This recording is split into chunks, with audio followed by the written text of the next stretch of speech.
Hey, you guys, it's been really nice these past few days to have some sunshine, and I see daffodils poking up in the ground, and the birds are singing a lot, and I'm really looking forward to more and more spring coming at us, although we are due for an afternoon storm today. So anyhow, I've come here to talk to you about constructive ways to work with your own energy field. And I'm feeling like this is something that's really important in the next few days, who knows, weeks to come. How would I know? It's just an idea. But I do feel that shit, and I mean shit, and I don't mean feces, I mean bullshit, is getting really thick. And I just wonder sometimes, is all of this what it seems to be, or is there something or some things going on that we don't really know about and probably won't know about for some time? Who knows? Just an idea. But anyhow, I've come to share with you a technique that if you've worked with me for a while, we may have discussed this technique in person. And if you haven't worked with me before, it's one of those that I have to be willing to be really vulnerable to share with you because you're going to see I look a little bit crazy when I do that. But let's face it, the world is going crazy right now. And so while we could have a desire to practice mindfulness and be yogic and shit, and I am yogic and shit, but sometimes it's just really hard to settle down and be good and be still and let go and let God and all of that good stuff when we're dealing with a lot of emotions coming to the surface that are not comfortable to feel.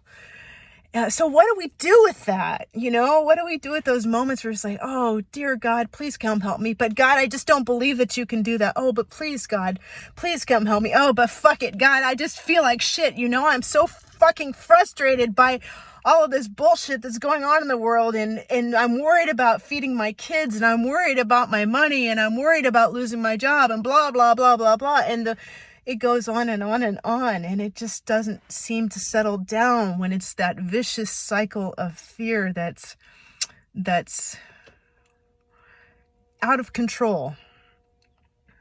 So there is a technique, and it's scream therapy.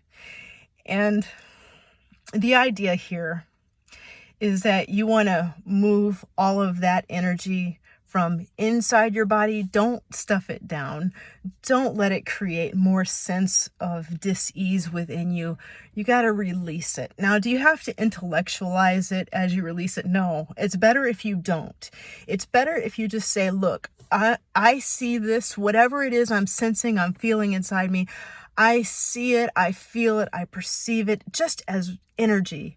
And energy can neither be created nor destroyed, but it can be transmuted, and it can be recycled, and it can be transformed. So if I could take this discordant energy from within me and release it to the universal life force in the sky, we don't really know what we call that sometimes, but it's there. If I could just give that up without really thinking about it and make more space within myself to have a chance to root myself in divine groundedness, let's say it that way. If I could offer up to myself a few moments of peace from this restless stirring, would I be willing to do that? So that's the premise of scream therapy. Now, this is a technique that you're definitely going to want to practice social distancing with. You don't want to do this in front of people that don't know you. You don't want to do this to maybe in front of people that do know you, because they're going to think you're a lunatic. Trust me. All right, so this is how it works. You scream in a place where you feel really safe to do that, and you don't tell anybody about it afterwards, and you just let it go. And how do you know when you're done with any single session of scream therapy? Well, you'll know because you don't judge it. You just let it go until the energy goes through its various stages of expression. It could start off as, oh man, it's really hard to scream. It could then turn into rage. It could turn into sighing. But at some point it's going to change, and it will become laughter.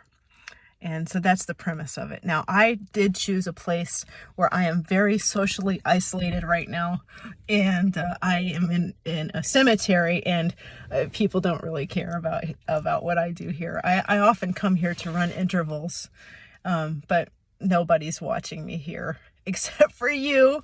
So I'm just willing to do this for you, willing to do this for us in this moment, because I have used this from time to time, and it has helped me.